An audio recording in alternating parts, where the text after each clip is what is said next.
In poem space, what I'm saying is it was all there. Before I knew it, in one sense I was reckoning it all in another. 427.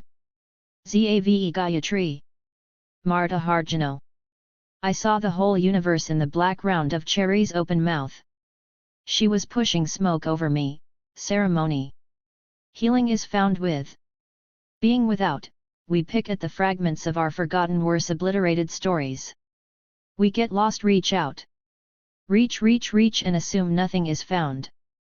We spear one another, accusations, blooming bomb smoke. In the wet dark of her jaw I saw myself. Smoke. 429-428. As I have been so unable to. Shit, what the hell have I built? A towering pedestal on top of which to sit, to deny myself, blame my beloveds for my feeling invisible, hungry.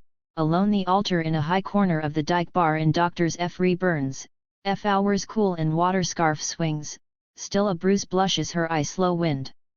The rosebush blooms crooked, singed, wilted petals behind NYPD 88th Precinct's iron railing. What tending do cops plan between undercover joy rides, SWAT raids, interrogations to nourish budding tendrils? Muscle boys grapple atop Burger King logo. La Realidad. 430. Blood smears. Sweat slides them into one another, scores blink across screen. A tree tears through concrete roots, unstoppable gentry F. Catayan realtors divesting from their spread. Smoke billows from bowls in their hands, indios costume feathers, FAP black red eagle death mask. They slap smiling gringos with dried greens in the shadow of towering pockmarked cathedral stone engraved by the hands of slaves, conquistador fantasias we call history. La Realidad, sometimes only audible in the glint of disco ball whirling. Or hips planted in earth. Tremors shake my bones, call in the knowing. 433. Aaron El Sabraut is a transgender alien living on Tewa territory. He lives with his partner, his dog, and an ever-proliferating collection of succulents and spider plants. His poetry chapbook, Migration Routes, and forthcoming zine of Weird Transftion are available through his Instagram at Toriachpoise. Ian Ginsberg, They/Them, is a writer and performer from Baltimore City, MD. Greyhound, 2020, their FRST full-length collection, was the winner of the Noemi Press 2019 Poetry Prize. In addition to writing, Ian is a Taurus, a bartender, and a bitch. Akasha Mitra is a Buddhist, transgender queer person. They like to engage with questions of togetherness and liberation through queerness in their poetry. You can send them cat pictures at fndbishalday@gmail.com. Amy Marvin is a philosopher writing on humor, curiosity, care, and institutional betrayal. You can FND her at @ammermerv on Twitter. Anais Duplan is a trans poet, curator, and artist. He is the author of a book of essays, Black Space, on the poetics of an Afro-future, Black Ocean, 2020, a full-length poetry collection, Take This Stallion, Brooklyn Arts Press, 2016, and a chapbook, Mount Carmel and the Blood of Parnassus, Monster House Press, 2017. In 2016, he founded the Center for Afrofuturist Studies, an artist residency program for artists of color, based at Iowa City's artist-run organization Public Space One. Contributors. 435-434. Love and relationships beyond the gender binary, trans women across genres, and time is not a line, re-fictions on HIV/AIDS now, commissioned by the New Museum. In 2013, she was selected as a Lambda Literary Fellow. She co-founded Theater Transgression, a transgender multimedia performance collective, co-created the touring road show The Fully Functional Cabaret, and performed for visual aids, the Whitney Museum, Trips, Low Standards, Squirts, and Queer Memoir. Conrad received a 2019 Creative Capital Grant and has also received a Pew Fellowship in the Arts, as well as the Believer Magazine Book Award and the Gil ODT Book Award. The author of 9 books of poetry and essays, while standing in line for death, Wave Books, won the 2018 Lambda Book Award. They teach at Columbia University in New York City, and Sandberg Art Institute in Amsterdam. Please look for CA's books and the documentary The Book of Conrad from Delinquent Films online at http://bit.ly/88ca Conrad. Ellen Ernest is a poet-performer living in Brooklyn, New York. Their work considers seriality as a model to explore how digital topias allow the queer body to undergo multiple puberties. They hold an MFA in writing from Pratt Institute and are publicist at Nightboat Books. Hit them, and their cat named Salad, up on social media at Transputation. Callie Gardner is a poet and editor from Glasgow, Scotland. Their book-length poem Naturally It Is Not is published by THE87PRESS, and their critical book Poetry and Barths by Liverpool University Press. They edit the magazine Zarf Poetry and its associated pamphlet press, Zarf Editions. Other work circulates at calexpo.wordpress.com and at calexpo. Cameron Awkward-Rich is an assistant professor of women, gender, sexuality studies at the University of Massachusetts Amherst. He is the author of 2 poetry collections Sympathetic Little Monster, Ricochet Editions, 2016, and Dispatch, Per C Books, 2019.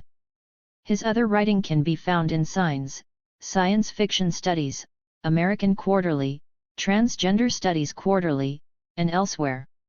ANDREA ABI KARAM is an Arab-American genderqueer punk poet-performer cyborg, writing on the art of killing brothers, the intricacies of cyborg bodies, trauma, and delayed healing. Selected by Banu Kapil, ANDREA's debut is Extra Transmission, Kelsey Street Press, 2019, a poetic critique of the U.S. military's role in the War on Terror. Their second assemblage, Villainy, won the Les Figs Poetry Contest, selected by Simone White, and is forthcoming from Nightboat Books in fall 2021. They are a Leo currently obsessed with queer terror and convertibles. Ari Banias is the author of the book Anybody, W. W. Norton, 2016, and the chapbook Asymmetry, The Song Cave, 2018. Ari lives and teaches in the Bay Area. Bahar Ahsan is a poet based in Berkeley, California. She was born and raised in San Jose, with familial roots in the southern Iranian port city of Abadan. Like any other T-girl, Bahar's work is both speculative and deeply embedded in lineage. Her writing appears in Beist, Amor Arcana, Apogee, and elsewhere. Bianca Ray Messenger is a poet and translator living in Iowa City, IA. She is the author of the digital chapbook The Love of God, Inpatient, 2016, and The Land Was V There, 89+/Luma, 2014. Her translation of Juana Isola's chapbook You Need a Long Table, was published by Monster House Press in 2018. In the Jungle There Is Much to Do, her translation of a children's book by Uruguayan anarchist Mauricio Gatti, was published by the Berlin Biennial for Contemporary Art in 2019. She currently teaches creative writing at the University of Iowa. Bryn Kelly was a Brooklyn-based artist of Appalachian extraction and a gossip-hoarding hairdresser. She was an active community member who contributed her talents to organizations such as SAGE, Sylvia Rivera Law Project, Camp Trans, and Persist. Bryn's serialized writing could be found on Showtime Network's rchart.com, in digital literary magazine prettyqueer.com, and pseudonymously as Dear Hussy and Party Bottom on Tumblr. Bryn's work was printed in the collections T-Ran/Love, Radical Sex. 437-436. Cody Rose Clevidence is the author of Beast Feast and Flung/Thrown, both from Asata, and several chapbooks. They live in the Arkansas Ozarks with their medium-sized but lion-hearted dog, Birdie. Cyree Jarrell Johnson is a writer and librarian from Piscataway, New Jersey. Slingshot, his FRST book of poetry, was published by Nightboat Books in 2019. Find Cyree online at cyreejarrelljohnson.com or at Cyree Jarrell. Evan Kleekamp was a 2019 Creative Capital The Andy Warhol Foundation Arts Writers Grant finalist. Their writing has appeared in Extra, Open Space, SFMOMA, and the Los Angeles Review of Books. Apogee Graphics will release a limited edition excerpt of their novel, Double Negative 2, in 2020.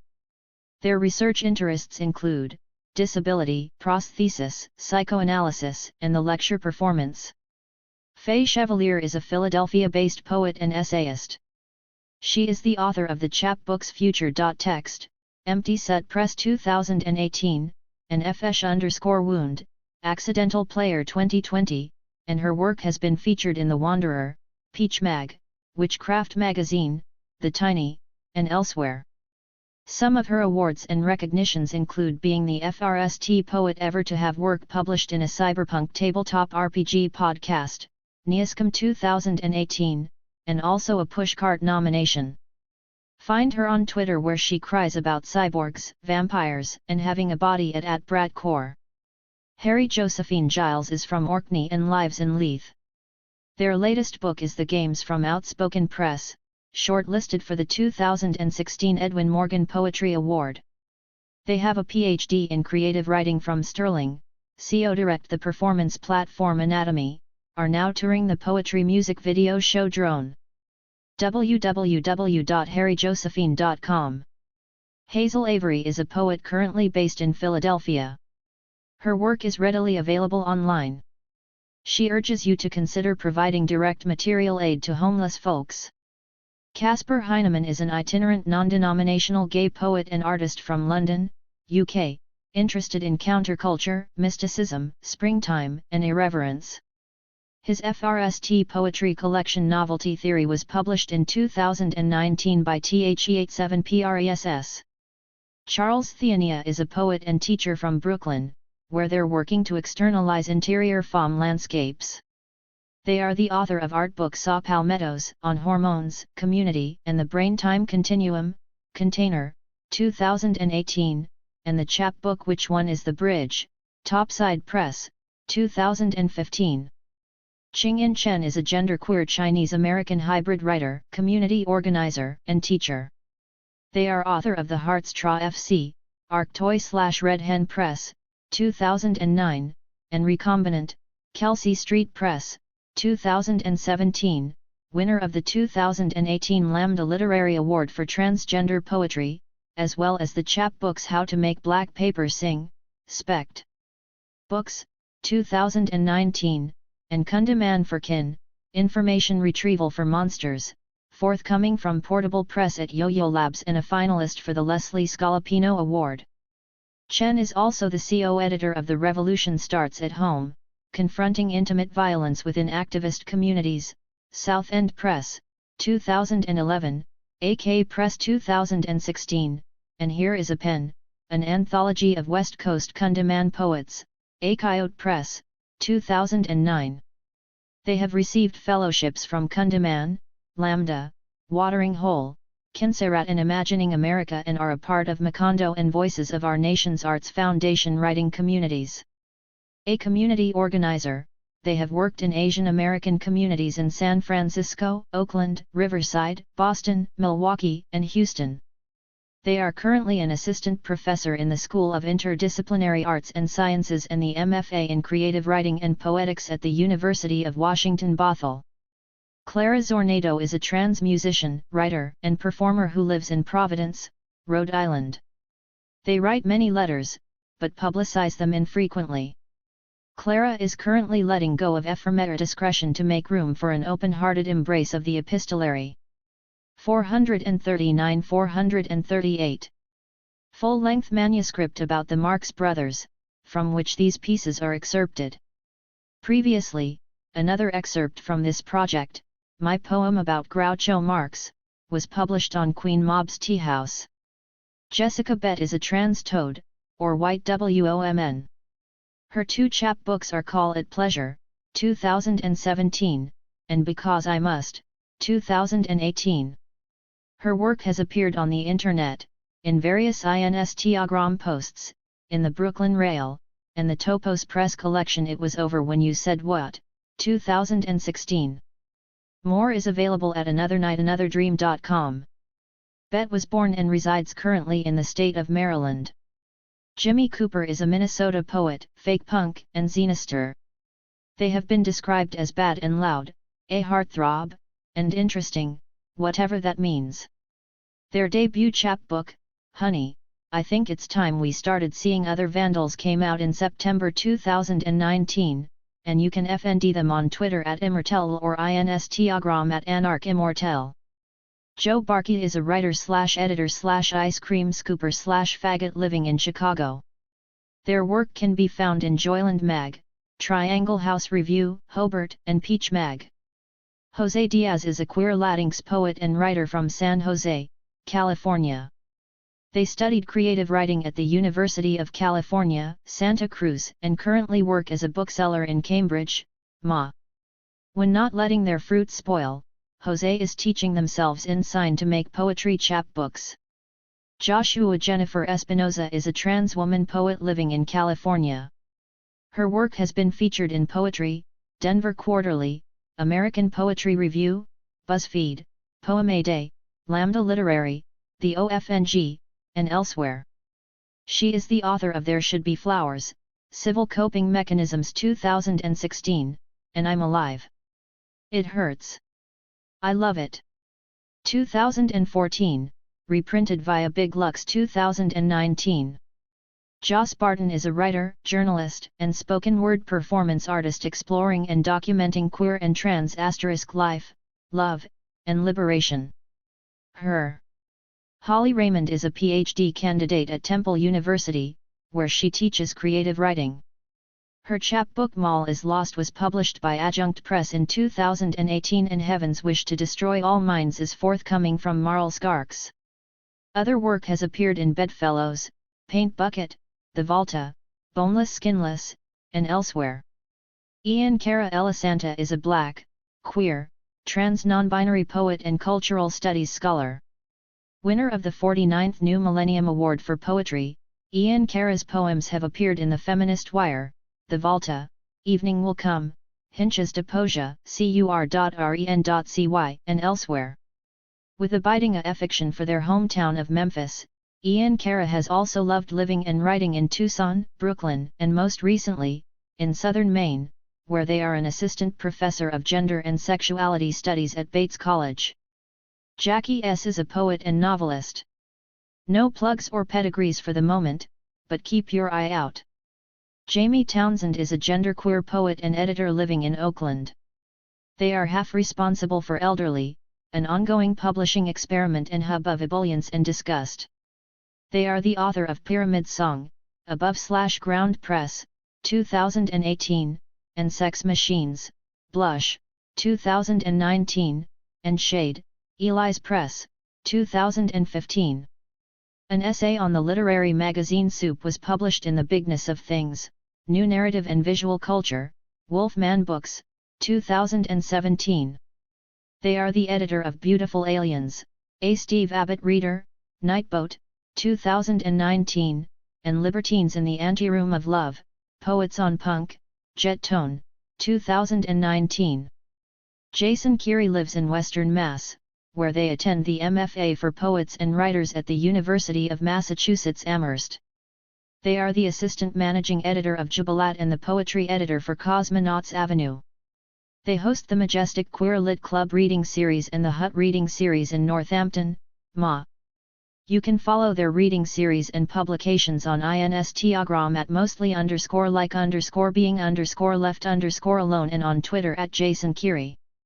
Jesi Gaston is a writer and filmmaker based in Chicago. They're also the poetry and prose editor for Home Intern magazine. They're currently working on a 440. Laurel Oziel is a writer, communist, and various strawmen from the north of England, currently based in London. She writes for and with friends, comrades, lovers, and especially enemies, and as such all their work is collectively written. Publications include Instant Cop Death, Shit Valley, 2017, and T. Materials, forthcoming. Leslie Feinberg, who identified as an anti-racist white, working class, secular Jewish, transgender, lesbian, female, revolutionary communist, died on November 15, 2014. She/Z succumbed to complications from multiple tick-borne CO infections, including Lyme disease, babagiosis, and Protomyxozoa rheumatica, after decades of illness. She died at home in Syracuse, New York, with her partner and spouse of 22 years, Minnie Bruce Pratt, at her side. Her last words were, "Remember me as a revolutionary communist." Levi Bentley is a 2019 Lambda Literary Fellow, Director of Pedagogy for Blue Stoop, and 2017 Leeway Art and Change grantee. They live in Philadelphia where they make chapbooks with Ted Rees under the imprint Asterion Projects. Poems from Bucolic Eclogue were released by Lamehouse Press in 2016. They have also released chapbooks through 89plus/Luma Foundation, Damask Press, and Well Greased Press. Poems have appeared in Apiary, Bedfellows, Blaze Vox, Elective AF Nitties, Facsimile, Painted Bride Quarterly, The Rupture, Stillwater Review, The Wanderer, and a variety of other venues. Liam October O'Brien grew up on a small island. His poetry and prose can be found in the HIV Here and Now Project, New South, the Iowa Review, the Lambda Literary Spotlight, Electric Literature, ANU Magazine, and the Denver Quarterly. He completed his MFA at the Iowa Writers' Workshop, where he was an Iowa Arts Fellow. He is one of the founding editors of Vetch, a magazine of trans poetry and poetics. Listen Chen is an editor of the Volcano newspaper and a member of Red Braid Alliance, an anti-colonial and anti-capitalist organization fighting for social revolution. They live on occupied Coast Salish territories in Vancouver, Canada. Work blends femme fever dreams over the soundtrack of The American Nightmare. She resides and writes in St. Louis, Missouri. Julian Talamontes Brolaski is the author of Mungrelatid, Wave Books 2017, a finalist for the Lambda Literary Award for Transgender Poetry, Advice for Lovers, City Lights 2012, Gowanus Atropolis, Ugly Duckling Press 2011, and numerous chapbooks. It is the lead singer and rhythm guitarist of Juan and the Pines, and formerly of the Western Skyline. Julian maintains a blog of handwritten poems at https://julianspoems.tumblr.com/. Camden Hilliard prefers Cam. They are child and sibling of the Hilliard family, graduate of Punahou School, Sarah Lawrence College, the University of Hawaii at MA with Macron Noah, and the Iowa Writers' Workshop. They have published 3 chapbooks of poetry, Distress Tolerance, Magic Helicopter Press, 2016, Perceived Distance from Impactee, 2017, Black Lawrence Press, and Henceforth, A Travel Poetic, Omnidon Books, 2019. While you can find Cam's writing in lovely places like the Black Warrior Review, West Branch, Bennington Review, Best Experimental American Poetry, and Prairie Schooner, these days they are serving in AmeriCorps Vista Year in Greenville, SC. Find Cam on the internet at camdenihilliard.com. Bring them to your venue. Say hello. Kashif Sharma Patel is a writer, poet, and editor at THE87PRESS. They work at the interface of sonic, visual, and written cultures with particular reference to queer and racialized experimental work. Kashif has published and performed poetry across a number of platforms with a full-length collection forthcoming. They also write music, art, and literary criticism for Artforum, The Quietus, AQNB, Poetry London and more. Gabriel is a poet and essayist. She's the author of Kissing Other People or The House of Fame, Rosa Press, 2021. Kay has received fellowships from the Poetry Project, Lambda Literary and Princeton University, where she recently completed her Ph.D. She's a member of the editorial collective of the Poetry Project newsletter. 443-442. Lip Press 2019 Anthology, Track//4, Black Warrior Review, and Crab Fat Magazine. You can follow them on Twitter and Instagram at miles_n___miles. Nat Riha is a poet, activist, and scholar living in Edinburgh, Scotland. Her poetry includes Of Sirens, Body and Fault Lines, Boiler House Press, 2018, Countersonnets, Contraband Books, 2013, and Octet, Veer Books, 2010. Her poetry is of an innovative, condensed and politicized lyric, speaking of marginal forms of living and queer desires, feeling through feminist diasporas and generative constraints. Her work has been translated into French, German, Greek, Portuguese and Spanish. Nat holds a PhD in creative and critical writing from the University of Sussex, UK, and co-edits the zine Radical Transfeminism. Natalie Mesnard is a writer and game designer based in NYC, where they teach narrative design at Pratt Institute and direct Eline Media's game design learning programs. They did their MFA in fiction and taught creative writing at the University of Illinois at Urbana-Champaign, and have published poetry, fiction, and non-fiction in Blackbird, the Kenyon Review, the Gettysburg Review, Ninth Letter, and elsewhere. Natalie has done digital marketing at Grove Atlantic, championed small press publishing as communications director at CLMP, and read submissions for A Public Space and One Story. They have also taught at the Hudson Valley Writers Center, and with the Kenyon Review Young Writers Workshop. Neon Masharov, NMESC, is a poet, music writer, and culture worker from Brooklyn and the post-Soviet diaspora, writing on collectivity, utopias and dystopias, and queer and trans legacies of care in relation to the ambient violence of the surveillance state. Their poetry has appeared in The Felt, Peach Mag, Ghost City Press, and many a punk-printed chapzine. Nicholas Nico David Gauguin, January 1, 92 to November 1, 19, was born on New Year's Day to parents, Michael and Linda Reel. He is also survived by one younger, biological sister, Lilith, however he was considered family by many more. He graduated with a bachelor's degree from Kansas City Art Institute, having majored in illustration. Despite that focus, he was a multidisciplinary artist. Logan February is a non-binary Nigerian poet and graduate student at Purdue University's MFA program in creative writing. They and their work have been featured in The Guardian Life, Dazed, The Rumpus, Lambda Literary, Washington Square Review, Africa in Dialogue, and more.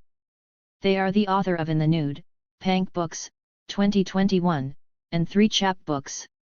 Lou Sullivan, B. 1951, Milwaukee, D. 1991, San Francisco, was a writer, activist, typesetter, trans historian, and queer revolutionary. Sullivan wrote for The Advocate, GPU News, and Metamorphosis. He also prepared newsletters for the trans organizations Golden Gate Girls/Guys and FTM. Organized by Sullivan, FTM was the FRST peer support group for trans men. Sullivan also published information for the Female-to-Male Crossdresser and Transsexual, a practical guidebook, and From Female to Male, The Life of Jack B. Garland, a biography. Sullivan left 8.4 cubic feet of archival material from his life and studies to the GLBT Historical Society, of which he was a founding member. The content of the archive includes his extensive diaries as well as photographs, short stories, poems, essays, videotapes, correspondences, medical research and important primary sources related to transgender history. Mai Schwartz is a poet who's worked in horticulture, HIV research, construction, community organizing, reproductive health, and oral history, bringing him ever closer to his childhood goal of having an author bio as eclectic as Bruce Coville's. Maxe Crandall is a poet and playwright whose work engages experimental forms in political contexts.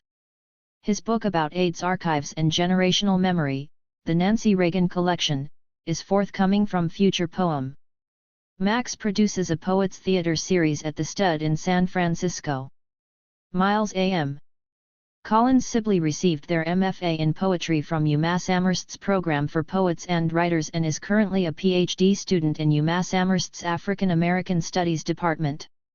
They're an alum of Winter Tangerine's Catalyzing Self-Revolutions workshop and their poems can be found in McSweeney's Internet Tendency, The Felt, Peach Mag, Poets.org, Split. 445-444. Colorado, Boulder. Her chapbook, Every Spring Underneath, is available from Dancing Girl Press. Raquel Salas Rivera, Mayagüez, 1985, is a Puerto Rican poet, translator, and literary critic. In 2018, they were named the Poet Laureate of Philadelphia for a 2-year term. The following year they became the inaugural recipient of the Laureate Fellowship from the Academy of American Poets and won the New Voices Award from Puerto Rico's Festival de la Palabra. Their third book, Lo Terciario / The Tertiary, 2nd ed., Noemi Press, 2019, was on the 2018 National Book Award longlist and won the 2018 Lambda Literary Award for Transgender Poetry. Their FFTH book, X/X/Xs, Poemas para la Nación / Poems for the Nation was the FRST recipient of the Ambrogio Prize, Editorial Billing / Bilingual Press, 2020. They live and work in Puerto Rico. Ray Filer is a writer, artist, and PhD student in creative writing and gender studies at Sussex University. They are currently working on a novel about work, sex, drugs, and criminalization. They often perform in drag as their alter ego That Ray, and performances include Tate Britain and Modern, Hayward Gallery, Institute of Contemporary Arts, Glastonbury and Latitude Festivals, and Cologne Art Week. Twitter @RayFlar / Insta @itstat_Ray. Rocket Calcio is a writer based in Los Angeles. Rowan Powell is a writer, PhD candidate at UC Santa Cruz, and publisher with PSSSS.co. They grew up in rural southwest England, and spent several years in London, before moving to the West Coast. Samuel Ace is a trans/genderqueer poet and sound artist. He is the author of several books, most recently Our Weather RC, Black Radish 2019, the newly reissued Meet Me There, Normal Sex in Home in 3 Days. Don't Wash, Belladonna * Germinal Texts 2019, and Stealth with poet Maureen Seaton. He is the recipient of the ANDREA Lesbian Writer Award and the Firecracker Alternative Book Award in Poetry, as well as a 2-time finalist for both the Lambda Literary Award and the National Poetry Series. His work. And also produced a prolific amount of work in other media. In his personal life, Nico was also a loud and proud member of the queer and trans communities, having identified as a transsexual male himself. Both his work and identity culminated in his final work as a tattoo artist. Though he only worked for around a year before his untimely death, Nico was able to leave a proud legacy of work emblazoned upon the skin of countless young queer and trans people. Noah Lebian is a poet and performer living in Brooklyn. Graduated from Shimmer College and received their MFA from Bennington College. Published in Gender Fail, Prelude, Crab Fat Magazine, among others. Currently developing music/performance pieces using Max/MSP/jitter and motion sensor technology to experiment with the expanse of the queer body in resonance space. Poetry chapbook coming out from Wendy's Subway. Music at https://noahlebian.bandcamp.com/. Nora Fulton is a poet and academic living in Montreal. She is the author of 3 collections of poetry, Life Experience Coolant, Book Thug 2013, Presence Detection System, Hiding Press 2019, and The Display, Antiism/Documents 2020. Her writing and critical work has appeared in Social Text, Music and Literature, ASA Magazine, Radical Philosophy and elsewhere. Nora Treat Baby is a queer writer in transit between all things. She does not spend her time. Peach Kander is a queer poet and current MFA candidate in poetry at NYU. They are the poetry editor of Washington Square Review, and sometimes go to karaoke to sing classic pop songs in the style of Bob Dylan. Poems can be found in Peach Mag, Land FLL Journal, Fugue, and Dirt Child, Vol.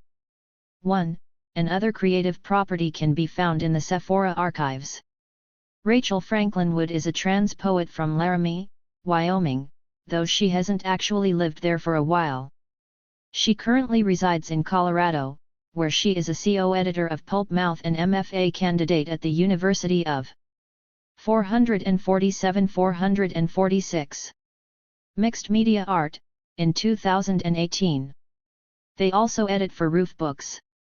They were the recipient of the Vita Review Fellowship for Women and Non-Binary Writers at Sundress Academy for the Arts in 2019. Work may be found in Anomaly, the Operating Systems X-Spec Poe series, Glass Poetry's Poets Resist series, Prelude, and elsewhere under various former aliases. ANDREA Phillips is a writer, educator, and visual artist from rural Ohio. The recipient of the Judith A. Markowitz Award for Emerging Writers, ANDREA has received fellowships from Brown University, Callaloo, Cave Canem, the Conversation Literary Festival, Oberlin College, and the Wisconsin Institute for Creative Writing. Their poetry has been featured in American Poetry Review, Black Warrior Review, Bomb Magazine, Krazahorse, Poets.org, and Virginia Quarterly Review. ANDREA's poem, For a Burial Free of Sharks, won the Gigantic Sequins Poetry Contest judged by Lucas de Lima. ANDREA's chapbook, Reasons for Smoking, is the winner of the 2016 Seattle Review Chapbook Contest judged by Claudia Rankin. Their FRST book, Hull, was published by Nightboat Books in 2019 and is the winner of the 2020 Lambda Literary Award for Trans Poetry. Stian W. is a trans femme poet, essayist, and performance artist. Originally from the American South, they currently live, work, and paint their nails in Brooklyn, New York. Zave Gayatri Marta Harjano is a performance maker and dance artist. They dream of being a poet. They collaborate with artists to dig up body memory, consider anti-colonial and anti-assimilationist practices, and tell forgotten stories. ZaveMartaHarjono.com, at Zavozavito. Has been widely anthologized, and recent poems can be found in Poetry, PEN America, Best American Experimental Poetry, Vinyl, and many other journals and anthologies. Stephen Elizabeth IRA is a writer and performer. His work has appeared or is forthcoming in Fence, Poetry, and other venues. He was a co-founder and co-editor of Vetch, a magazine of trans poetry and poetics. IRA has shown solo performance work at venues like La Mama etc., directed several short plays, and originated roles in new works by Max Crandall and Bernadette Mayer. In 2013, he was a Lambda Literary Fellow. He studied poetry at the Iowa Writers' Workshop. Sylvia Rivera, 1951–2002, a revolutionary of the 1969 Stonewall Uprising, Sylvia was a tireless advocate for all those who have been marginalized as the gay rights movement has mainstreamed. Sylvia fought hard against the exclusion of transgender people from the Sexual Orientation Non-Discrimination Act in New York, established STAR, Street Transvestite Action Revolutionaries, and was a loud and persistent voice for the rights of people of color and low-income queers and trans people. T. Fleischman is the author of Time is the Thing a Body Moves Through and Syzygy, Beauty. Born in Halifax, Trish Salah is the author of the Lambda Award-winning Wanting in Arabic, and of Lyric Sexology Volume 1. She was shortlisted for the Dane Ogilvy Prize for LGBTQ Writers in 2018 and is currently an Associate Professor of Gender Studies at Queen's University. Poet Ty Little is currently living in Richmond, Virginia, where they are studying religion and literature at Virginia Commonwealth University. Their work has been published in Wonder, Land FLL, and elsewhere. Valentine Conady is a Birmingham-grown artist and editor based in Queens. They founded Bomb Cyclone, an online journal of eco-poetics and 449 prior publications. ANDREA ABI KARAM to the cop who read my text messages is excerpted from Extra Transmission, Kelsey Street Press, 2019. Hold My Hand previously appeared in Beast. Bahar Ahsan cut the apricot in half, remove the pit can only get in your way previously appeared in Berkeley Poetry Review. Bryn Kelly diving into the wreck previously appeared on Bryn Kelly's blog, brynkelly-blog.tumblr.com. Reprinted with permission of the estate. Cameron Awkward Rich Everywhere We Look, There We Are from Dispatch. Copyright 2019 by Cameron Awkward Rich. Used by permission of Percy Books, Inc., New York, www.persabooks.com. All rights reserved. Charles Theania. The People's Beach previously appeared in Triangle House. The Color of Joy is Pink will appear in Guts. Fay Chevalier. Feral and not mask enough for a shoulder tattoo previously appeared in Aculum. 451 450. Rocket Calciophi previously appeared in Tammy. Sylvia Rivera. Sylvia Rivera, July 1951 to February 2002, gave the speech Bitch on Wheels at NYC Pride in June 2001.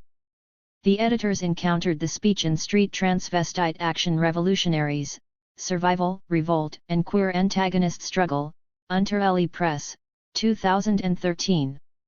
An exhaustive effort has been made to locate all rights holders and to clear reprint permissions. This process has been complicated, and if any required acknowledgements have been omitted, or any rights overlooked, it is unintentional and forgiveness is requested. T. Fleischman. This excerpt is reprinted by permission from Time is the Thing a Body Moves Through, COFE House Press, 2019. Copyright 2019 by T. Fleischman. Holly Raymond. Secret mission orders for Goblin Romantic and one or several Goblin Girl workers dreaming in unison of the Mothman are excerpted from Mall is Lost, Adjunct Press, 2018. Joss Barton. A version of Pink_Sissy will appear in Belt magazine. Julian Talamontes Brolaski Against Breeding, in the Cut, on Loneliness, from Of Mongrelitude, copyright 2017 by Julian Talamontes Brolaski. Reprinted with the permission of the author and Wave Books. K. Gabriel You Say Wife previously appeared in Social Text. I Could Go On previously appeared in The Recluse. Leslie Feinberg. Letter to Teresa by Leslie Feinberg is excerpted from the 20th anniversary edition of Stone Butch Blues, FRST, published by Firebrand Books in 1993. Reprinted with permission of the estate of Leslie Feinberg. Go to lesliefeinberg.net for a free PDF download of Stone Butch Blues. Liam O'Brien. Companion Poetica previously appeared in the Lambda Literary Poetry Spotlight. Lou Sullivan. From We Both Laughed in Pleasure, The Selected Diaries of Lou Sullivan, 1961–1991, published by Nightboat Books. Reprinted with permission of courtesy of Gay, Lesbian, Bisexual, Transgender Historical Society. Peach Candor. A Love Is / Rat previously appeared in Peach Mag. 453. Acknowledgements. The editors compiled We Want It All in occupied Lenape-Hoking. We acknowledge that we live on the unceded territory of the Lenni Lenape, Canarsie, Shinnecock, and Munsee peoples. We acknowledge the many indigenous nations with ties to this land, and we recognize that the Lenape still call Monahata home. We assert solidarity with dispossessed and colonized people from Wet'suwet'en to Palestine. Our thanks to Brian Hochberger, Cy Ellen Ernest, Kim Scott, Elliot Sky Case, Grace Byron, J. Elizabeth Elijah, Lena Bergamini, Lindsay Bolt, Lix Z, Mike Funk, and Stephen Modica for their dedicated support of this project, manifest in countless hours of discussion, editing, proof-ng, design and care. To our contributors, this book is yours.